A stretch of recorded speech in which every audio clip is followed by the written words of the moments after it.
মোরলা মাছের টক প্রচণ্ড গরম পড়েছে। আর এই গরমের মধ্যে যদি এরকম মাছের টক থাকে তাহলে গরম গরম ভাতের সাথে কিন্তু খুব তৃপ্তি করেই খাওয়া যায়। হ্যালো এভরিওয়ান, সঙ্গীতা রান্নাঘরে সবাইকে স্বাগতম জানাচ্ছি। আশা করছি আপনারা সবাই খুব ভালো আছেন।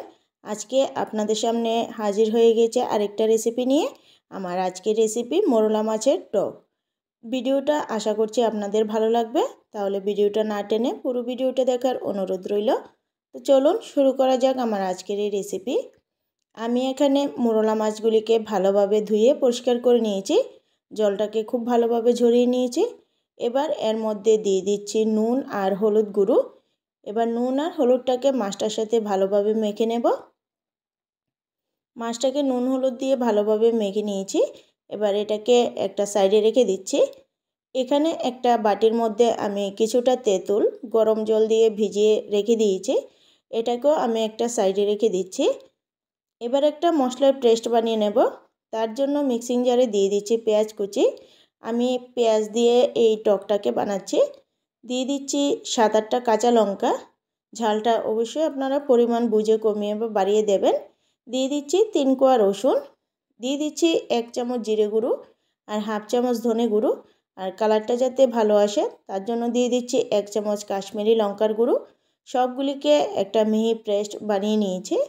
এবার চলে যাচ্ছি মূল রান্নায়। চুলাতে কড়াই বসিয়ে দিয়েছি। কড়াইটাকে ভালোভাবে গরম করে নেওয়ার পর দিয়ে দিচ্ছি পরিমাণ মতো সর্ষের তেল।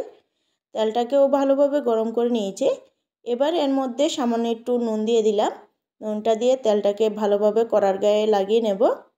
এবার তেলটা ভালোভাবে গরম হয়ে যাওয়ার পর মাছগুলিকে ভেজে নেব। মাছগুলি আমি অল্প অল্প করে ভেজে নিচ্ছি। মাছের এক পিঠ ভাজা হয়ে যাওয়ার পর অপর পিঠটাকে উল্টে নেব। এভাবে উল্টে পাল্টে আমি মাছগুলিকে ভেজে নিচ্ছি। একদম বেশি কড়া করব না, সামান্য একটু লালচে ভাব করে নামিয়ে নেব। এই মাছগুলি আমার ভাজা হয়ে গেছে। এবার এগুলিকে একটা পাত্রে তুলে নিচ্ছি। এবার দ্বিতীয় ব্যাচে মাছগুলিকে ভেজে নেব। এভাবে উল্টে পাল্টে এই মাছগুলিকেও আমি ভেজে নিয়েছি। এবার এগুলিকেও একটা প্লেটের মধ্যে তুলে নেব।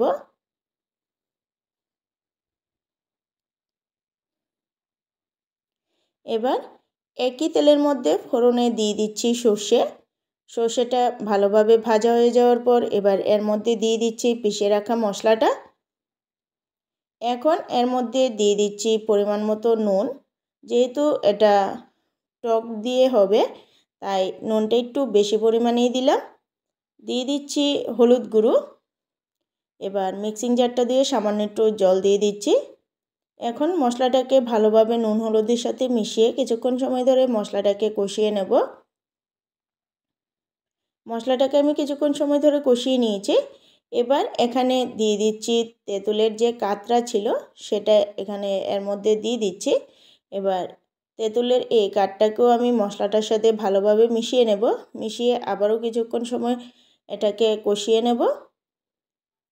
মশলাটাকে আবারও কিছুক্ষণ সময় কষিয়ে নেওয়ার পর এবার এর মধ্যে দিয়ে দিচ্ছি পরিমাণ মতো গরম জল। গ্রেভিটা আরেকটু জল দিয়ে দিচ্ছি, গ্রেভিটা একটু আমি বাড়িয়ে দিচ্ছি, আপনারা পরিমাণ বুঝে দেবেন। এবার ঝোলটা খুব ভালোভাবে ফুটে ওঠার পর এখন এর মধ্যে দিয়ে দিচ্ছি সামান্য একটু চিনি। চিনিটা দিলে এটাকে টেস্টটা ব্যালেন্স করবে। ঝোলটা খুব ভালোভাবে ফুটে উঠেছে। এবার এর মধ্যে দিয়ে দিচ্ছি ভেজে রাখা মোরলা মাছগুলি।